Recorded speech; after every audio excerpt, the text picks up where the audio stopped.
Okay, good morning, kabady, on duty at the same time kaplantita.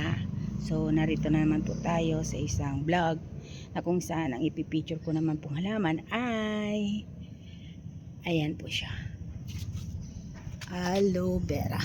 So ito po ay literal na sabi ng iba mahirap daw itanim, pero para sa akin hindi napakadali po niyang itanim, napaka bilis po niyang tumubo. At the same time, bilis niyang dumami ang dami po niya kagad na malilit na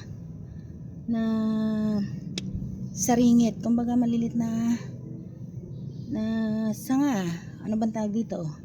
So ito po siya, ang lago So ang sabi ng mga matatanda, ang aloe vera daw ay mabuti o mabilis pampatubo ng buhok. Pero para sa akin, ang dami po niya talagang mapaggagamitan medically.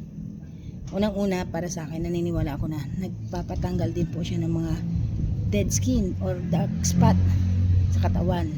For example, pagkatapos mo maligo, syempre, pupunas ka, and then kuha ka ng isang tangkay ng aloe vera, buksan mo sa gitna, sa may katas, yun ang ikuskus or ipahid mo dun sa parte ng katawan mo na medyo dark. Sige lang, consistent lang, every morning, every day. Kung marami ka naman nito, gawin mo lang siya, maglalighten po yun sa may siko, sa may tuhod, mabilis po siya.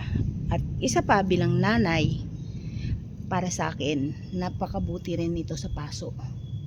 Pag napaso ang mga anak natin, kuha ka kagad ng isang stalk, isang tangkay ng aloe vera, buksan or biyakin mo siya, and then yung part na may katas niya, itatapal mo doon sa part na kung saan na paso or napaso ang tao or bata or ikaw.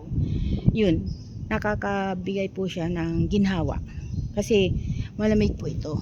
Pag binuksan natin to, makatas, bukod sa makatas siya, malamig po siya sa balat.